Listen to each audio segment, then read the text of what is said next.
Hey, yo. So Ohio's top spitter, Shuicide Holla. I just jumped off the porch with Dirty Glove Bastard. It's for the east side, nigga. Torn to shreds, how could I lie? She feel like my could just fly. With her legs up high in the sky. On the bed like I'm. All right, so we got my boy, Shuicide Holla, jumping off the porch with us today. Welcome, bro. Yes, sir, man. I came down here with the team. They came all the way from Cleveland, Ohio. We repping, man. It's for the east side. Nah, that's what's good, man. Go ahead, shout them out. They made that drive or that flight with you, man. Man. Shout yourself out. It's Dre, PFK Dre, man. You can find me on Instagram __ Dre. Yeah, man, that's it. My name is Lex. I'm an R&B singer from Cleveland.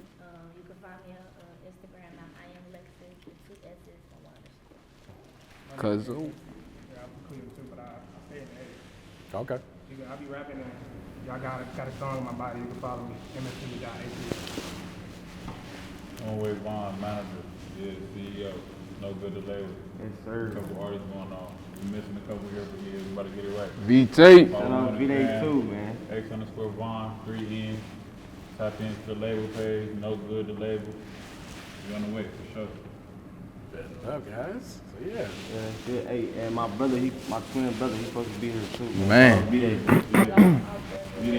That's the Don. Shout out to folks. Salute. Oh, shout out Body Free. Shout them out. Shout them out. No good to label. We on the way. We'll be back. The whole squad will be back. Y'all will see us soon. All right, yeah. So, shoot, man, talk to us about life in Cleveland, man. What be going on up there right now? Man, honestly, I moved out of Cleveland around 2018, but I'm gonna tell you the story leading up to that. I jumped on the scene around 2012 and literally just like stumped my way through that joint, you know what I mean, on some real bully type, but was more calculated, real methodical with it, and did my lyrical thing, man, and just went all the way to the top, man. Now I'm Ohio's top spitter. And because of that, I won't say that the path was easy, but things kind of fell in place for me. But the city of Cleveland as a whole and the music, it's not the easiest path. And I'm sure that's for any city, but it's definitely like one of the toughest paths, period. So you gotta be way different. But it's all right up there. You do your do and stay out the way, is what I say. Stay out the way, cause you in the way and they see you shining, they coming for that ASAP, dog. Yeah, so what would you say are like some of the obstacles the artists faced in Cleveland to try and make it out the city then? Political systems. I'm sure these are prevalent across the states, but you run into political systems where, me personally, it wasn't so tough because I grew up in the system. So with me already being in the system and playing outside of that, I had to learn how to be outside of that system. So once I got into the musical system, it was like, all right, I don't have to really indulge either, and I could still shine. I could find another door. But it's tough, man. I won't lie, because the political system will say, quote unquote, Mike is the hottest in the city at the moment, when Mike isn't better than somebody that you may know. And it could be biased, possibly, or opinionated, but at the same time, it'd be a lot of people doing they do and they don't get they don't get to shine for it. And I understand it because I saw it, I watched it from an outside standpoint, but you gotta really just put your head down and dig your feet in, man, and just run through this shit. Nah, that's for real, man, yeah. So who would you put on like your Mount Rushmore of artists from Cleveland, man? From Cleveland, Coming game. we would have to go first on that list. Let me put them, you want me to put them in order, 1 through 4? Nah, it ain't gonna be on order. Or if it ain't no order, then we going Scott Muscuddy, aka Kid Cudi. We going King Chip. We going Machine Gun Kelly, and we going myself. That's a fire line. That's it right there. Now, why do you put yourself on that list? Artistically, creatively, musically, there's nobody that can fuck with me. Period. They know it. So it's not really something that I really hide, but it's not something that I just walk around saying. because I do it. You know what I mean? And I just let the work speak.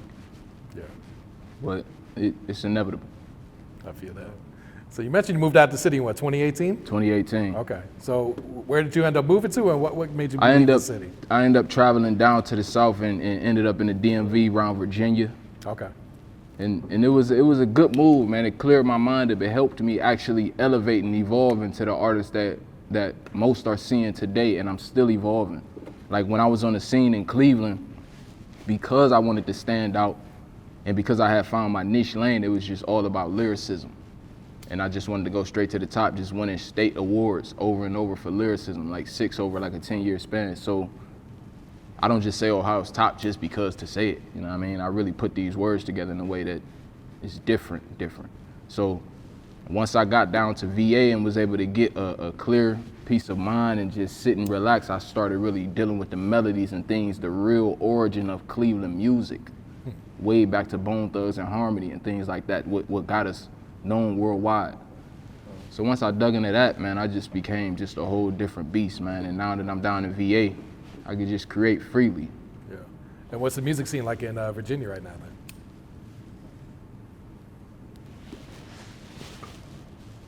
Virginia's smooth, man. They do a lot of shows around the Virginia Beach area. They got a scene popping. They do some things. They got a couple artists out of Norfolk really doing their thing. Virginia cool, man. Yeah. Virginia not bad. Yeah, there's a lot of talent coming out of Virginia too right now. Yeah, I seen a couple young dudes. I seen them For sure. out of Norfolk area. It's close. Okay. So let's take it way back. Like, what inspired you to get into music at first? When did you first start rapping? Let's take it way back, man. Let me get you way deep into it, young. We going back to, as far as I can remember, all I knew was nonstop violence and deprivation and just the lack of. All I knew, that's all I seen every day was in a sense nothing. You know what I mean? Starvation,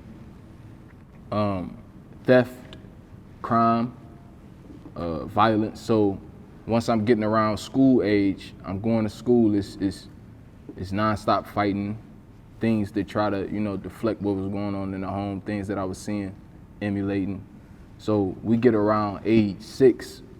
From around age 4 to 6, mind you, from birth I never seen a pops, but from 4 to 6 I never seen a mother either. So it was just me and 5 other siblings just surviving. And around 5, my grandmother took us in.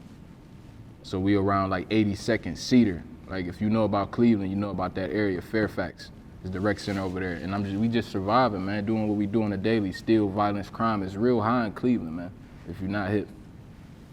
6.5, I come home from school one day, there's some black cars outside. You coming with us? You, your siblings, y'all coming with us. We no longer with these people. We no longer with these people. I go into the foster system. So age 6, I'm in the foster system, and all I know daily is I don't have my siblings around no more that I just was surviving with for 4 years, but now it's these new people that I don't really know, and I don't really want to be here, but I don't know how to express it either. So I just stayed outside every day and eventually taught myself ball and taught myself these different things, start falling into music that really hit home and what I was dealing with, and I was starting to understand it. It became artists like DMX, J Hood, a lot of artists from New York like D Block, Styles, Straws, the Punchline King, Chameleonaire became real prevalent. 50, the mixtape 50, and one of the biggest, man, was Big L.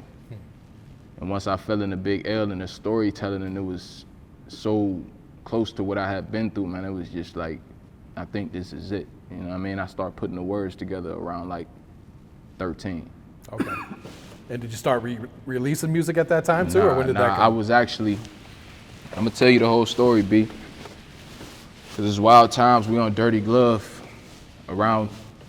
From around like age 8 to 13, my foster family kept wanting to adopt me. But I thought, in my mind, it meant that my other family didn't exist no more. So I kept rejecting, boom. 13, I comply. All right, so around this time, I'm getting into the music and everything. So with this complying, I still had this want to get back. So it formed into rebellion. So what I did was 13 and a half, 14, I start waking up middle of the night and just stealing my parents' cars and shit. And I had a homie in school that was writing too. A couple of homies, they had a group. And I'm like, man, I can write too. He like, well, my mother worked third shift. So I'm like, fuck it, my mother be snoring. I know when it's snoring that she gone. Yeah, I mean, I can get the joint, get out, open the garage, pull out, turn the light off. So I was doing that for a long time. I ain't never get caught. And we was putting together songs. This was freshman year. A couple other guys at school was dope. We was just putting records together, man. I was known as the dude that you come in the hallway, they beat on the locker, and I just got the verse. And it just traveled from that. I say I stopped making music because around 10th, 11th grade, my rebellion got worse. I started not going to school, running away for months at a time, and just doing a bunch of dumb shit, blue collar shit, and then boom, I end up leaving where I was at with the foster system and going back to my family. I just couldn't take it no more at that point. So once I got back to the family, the hustler was just in me because I had been outside every day. I'm just outside. My family, my aunt had a boyfriend who was a rapper. And they was going to the studio, a real studio. I'm like, man, I got some bars from back in the day. I ain't never been to a real studio. So once they put me in that joint, they started looking at me like I could really rap. They was like, yo, this dude is that. Like, and I could see it. So I just, 2012, that was around like 2010. So I say I got into some street shit and just was moving around, just trying to figure out life. In 2012, I told my uncle in the driveway at 7606 Colfax, it's time. And I never stopped writing from that day until probably around 2016 when I got my first hit. Yeah, that address legendary too. And how'd you come up with your artist name, and what's the meaning behind it? I came into artistry as Young Holla. And due to like growing up so bad and just not having shit, period, having to really share shit with my sisters, like share clothes, you imagine how that feel, you know what I'm saying? Around like 9th grade, when I started getting into some money, I gained an addiction for shoes, collecting shoes. I'm like, you know what I mean? I want what I never had, and it turned into an addiction. So around the time I really started taking music serious, I wanted to get into the marketing of it. I really started looking into the background of, you know what I mean, how this music shit worked. And I'm like, well, it's like 3-4 Young Hollers on YouTube. Like how I'm you know what I mean, maneuver through that. So I thought about it, and I had my guys with me. Mind you, around the time I took it serious, the guys that I came down there with that was rapping, they was kind of like falling back into life, you know what I mean? It takes over most. So I'm like, my guys with me, they gonna kick it till death. I love these shoes. Shuicide Holla. Nah, And that's it was unique just right like, there, yeah. When I went around the city with it, the people just accepted it, and we shortened the shoe. And it's just like, they just shoe. Every time they see me, it's just shoe. I ain't never had a gripe about it. Okay. And how many pairs of shoes do you own today? Is that addiction still there, or did you cut back? Or Probably about like 200. 200? And out of those 200, how many do you usually wear? Probably about 12. I know that's how it usually goes. They all sitting by the door. It's like when I go in the box, it's like I'm thinking of a fit or something. I don't be. That shit is a hassle, man, especially when you move. Oh yeah, absolutely. Yeah, there's no easy way to move 200 pairs of shoes. You're going one box at a time, 3-4 boxes at a time with that. And they all in the boxes still. Yeah. Do you have a favorite pair that you still have? Favorite pair, man. I don't still have it, but it would be the Diamond Tiffany SBs. And the reason I say my favorite pair is because me and my official DJ actually sat outside the clothing store for 18 hours for them. 18 hours to get them. And I had the worker shift, so and it was in the cold. Cleveland Heights, freezing. We get freezing weather in Cleveland. Man, we had our chair propped up. That joint was empty. You know, people looking at that joint like, man, come on now. I ain't seen nobody in hours, B. So it's like, man, it was rough. So did you flip them though? Yeah, but that's another crazy part. Like throughout my career, just to like stay ahead of the curve and just be relevant, I had to do things to earn money. So I was always taking what I was sitting outside for hours for and flipping it $300-400, buy a bunch of CDs, pass them out. Like I did that shit forever, and I keep doing it because in my mind I'm gonna just go buy it all back. You know what I mean? No, that's real right there. So what's the hit single that you get in 2016? 2016, man, I fall into a record called Dem Folks. I take a couple of Cleveland local rappers and I really boost them to another level, man. It was a crazy time, man. Crazy time, but this record really gravitated towards the kids. They took a hold of it to the point where it just went rapid around the country, like around the nation, honestly. Like I started getting about 10,000 videos a day of kids dancing to this joint. And it was because some kids down here named Michi and Quan, they was already doing this dance, and it was just going crazy. So the wave went off. I had already been digging underground for them 4 years straight. So the name was already buzzing. It was going crazy on the radio. Everybody was showing love. So I ended up hitting Summer Jam, which is my biggest platform at the time. 20K, went crazy. And from there, you know, the labels came reaching out. But I sat back, man, cause I thought about it. It wasn't really a record I put too much thought about the writing into, and I really thought about the direction of my career. And, you know what I mean? Made a major decision to move in another way. Yeah. Speak on, you know, the grind that comes with being an independent artist in the game right now. In my mind, it's actually fun, man, because I've been independent since 6 years old due to said situation. But I can't say for everybody that it will be the same. I try to take the fam, these is actually fam, like this is blood, you know what I mean? A few of them is blood. So I try to show them that it can be done, but it's gonna take hard work, dedication, and grind, and funds. Like it's gonna take, you gotta really invest. But to me, it's easy, you know what I mean? I've been doing it the whole time, even before the people came. You know what I mean? I was taking whatever I had and flipping. I've always been a hustler. You know what I mean? Yeah. Always. And what inspires you or motivates you today? Never having shit. I'm talking about young. I'm talking about zero. I remember back, man, it was this girl I liked up the street from me, man. Rest in peace. Her name was Shay. Man, I came outside one day. I was learning how to do backflips. Man, I did a backflip, man. I did that joint too low, and I ain't had no underwear on, cause we ain't, you know what I mean? Like we ain't had nothing, man, and it was rough. Like I stayed 93rd and Anderson, man. Look it up. The hood, you know what I mean? Like one of the roughest hoods in Cleveland, Ohio. We ain't have shit, man. Like my brother Deontay used to go to the store and come back with about 6, 7, 8 big bags of chips, and that was dinner. You know what I mean? Pie crust. Toast with butter for days in a row, you know what I mean? Like that's what niggas with maybe some sugar on it, maybe. Like the house was wild, man. But just shit like that. So it was like because of that, I just got a hunger to just eat. Like it's just you know what I mean? It don't even cease. Yeah. Like I'm just in go. And every time I do it, I do it bigger than the last time. I don't really think about it. Yeah, so how proud of yourself are you today of how far you've come in your life then?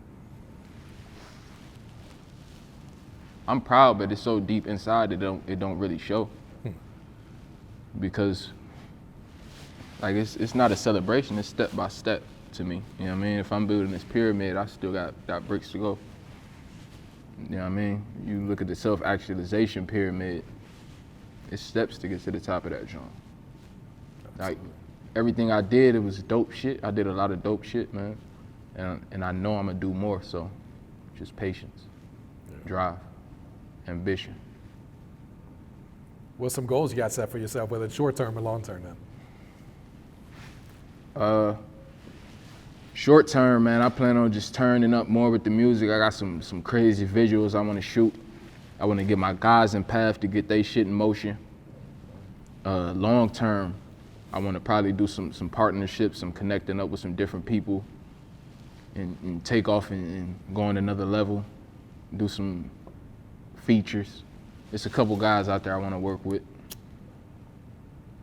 A couple of them doing their thing in the industry. They just breaking in too. You want to mention any of them? Like kind of manifested? Shout out to Seti Hendrix, man. I'm gonna get a joint in with Seti. I'm definitely gonna work with Wale, cause that's been one of my motivators for over the years. Definitely gonna work with him. Don Tolliver.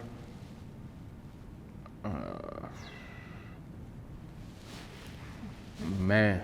Them good Viebers. I'm trying to bring some vibes out. I'm gonna definitely try to work with Lil Tecca too. Okay. But you know what I mean? I'm still stepping through. I'm kicking at the door. I'm coming for sure. Yeah. Ohio's top. A few years ago, you dropped that song "Pussy So Good," man. This shit went crazy, man. Talk about that record, and did you expect that type of response from it? Man, listen. The times around that time was so wild, but it's crazy. Putting together that whole EP, man, was probably like a 2-hour process. I was literally in my basement.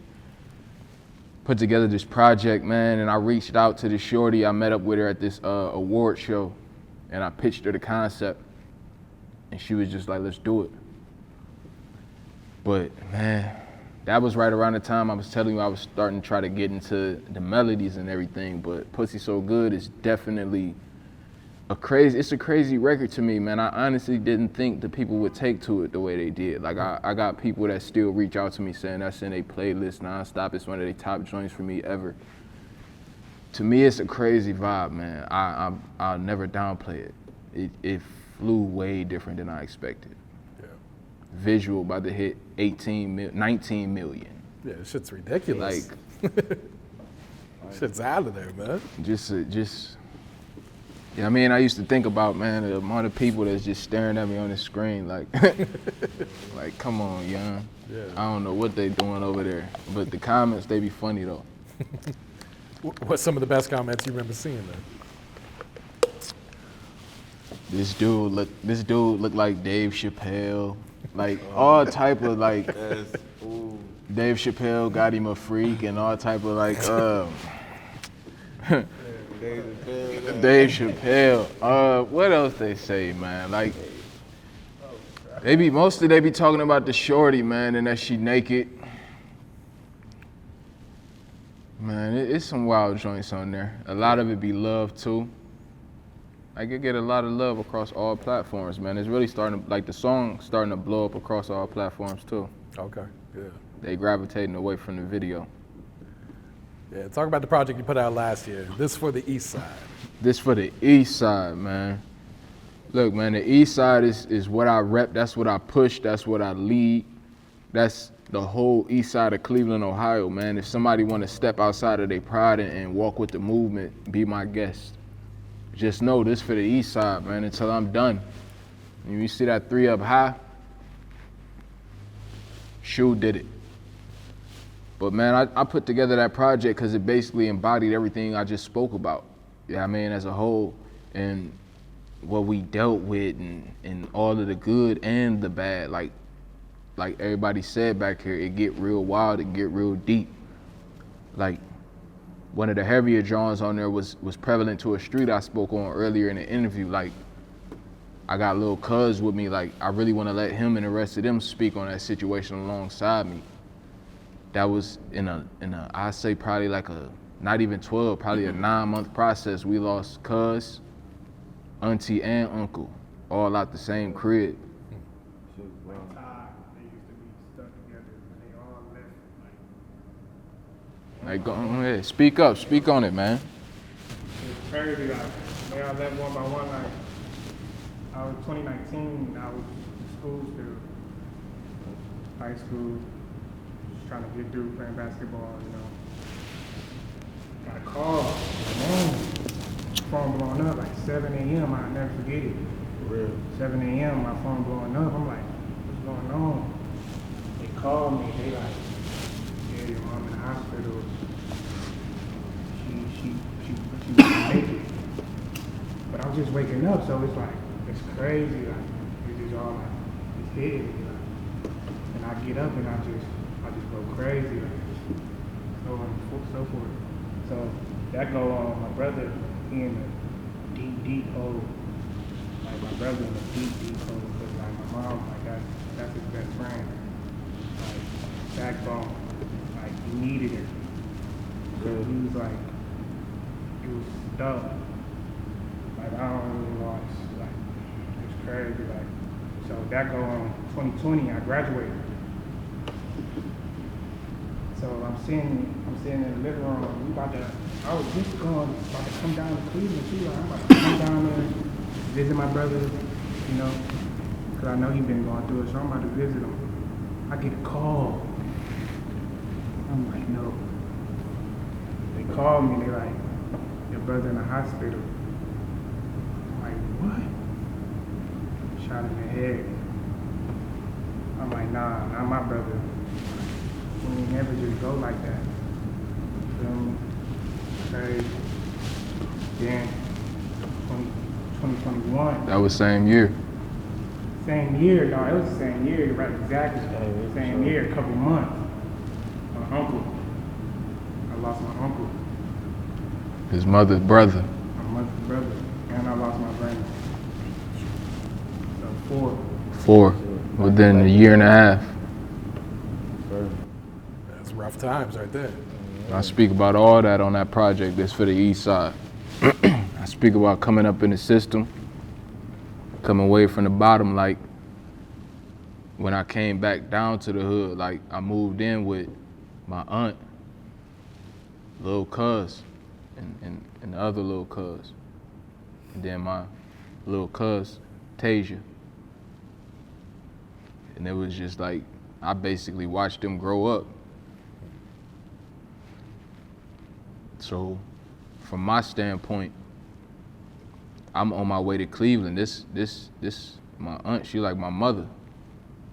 Like, this where I done lived. This where basically my career started. This where I pushed my career out of, every video at this same house. Right in that driveway.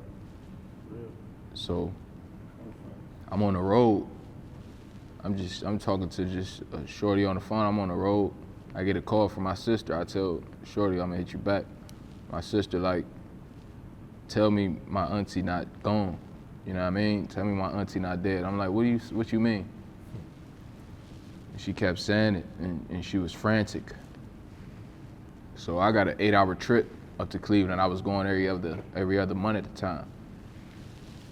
So I get off the phone with her. I'm really trying to like process it. You know what I mean? And I get up here because this is where I really pull up to when I get right to the city.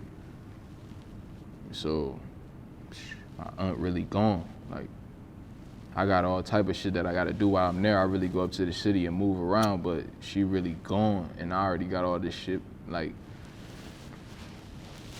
I'm just really moving around, really just like tight-chested. You know what I mean? Like, stiff, but I'm still having to do a lot of shit. So I got a link with Lil Cuz, cause I got a video shoot that I want them to be in, all of them. I get with Lil Cuz, he with me, and since it's kind of like I raised him, he don't even really got the grimace, like he ain't really hurting behind his mother. So I leave from that trip and I'm back in the city not even a month, and I get a call, he gone. A few months later, Aunt gone. I'm like, yo, what? Wild times, man. And I put this together. I mean, I put this project together out of pain, and you know what I mean. And I processed it all, man. This for the Eastside. Yeah. Sure, it was therapeutic, kind of just For you know, sure. being able to vent through the music about I it. said that as a legendary, man, people don't even know how much stuff didn't happen in that house, but like good times, bad, all that, like real cold facts. That's where everybody linked up at. You feel me? That's where everybody stayed there. Like, you feel me? Like that spot was that, bro. So, Shu, looking ahead, man, what's the next project, man? You got something in the tuck, or? Shoe program, nigga. Do it like that. It would be. It's time to really show niggas how to get around these systems. The process of putting your head down and grinding like it's no yesterday and tomorrow ain't never gonna come. And getting to this shit and understanding what's gonna come with it. Cause around that same time I left VA and lost all them, I lost my right hand too. To a chest shot. And all that was just like, I gotta go. Cause if not, some more people gotta go. What type of vibes should fans expect to hear on the project then? Man, they gonna get that real. To be honest, it ain't even always about the seriousness, cause we gonna give them that jolly with shit like Splash. Featuring Cuz. Shout out that. I write down too. Yeah, shout out Filth and them, Only Native Sounds, man, but they gonna get bounces and they gonna get that talk. They gonna understand why I'm the top. Period. It ain't nobody close. I'm in my own lane and I'm really relaxing. Top of the year we should expect it, or? Yeah, I was pushing for the top of this year. I got a big concert coming up New Year's Eve. I saw that flyer you just posted. Yeah, we gonna go crazy. Pack the grog shop out.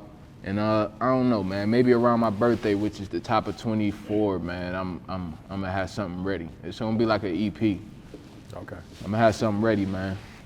But as they always do, man, they're gonna love it. They're gonna want some more. And I got it. I got it, man. Go ahead and plug your social media so everyone knows where to find you at, so they can, find out when the new music drops. Look, man, you can catch me, Ohio's top spitter, Shuicide Holla at SHUICIDEHOLLA. That's all platforms, man. It's me. And you got any other shout outs you want to give before we wrap it up here? Man, shout out Shuicide Music Group. Shout out the whole East Side, man. Shout out Cleveland, too. We ain't never forget about you, man. I'm pushing for everybody. Don't forget that. Brother, man. Shout out Porch. Shout out No Good, the label. Shout out all the teams, man. Shout out the whole Cleveland Eastside, like you said, we the whole move. On the shreds, how could I lie? She feel like my could just fly. With her legs up high in the sky. On the bed like I'm from the style, I'ma look at the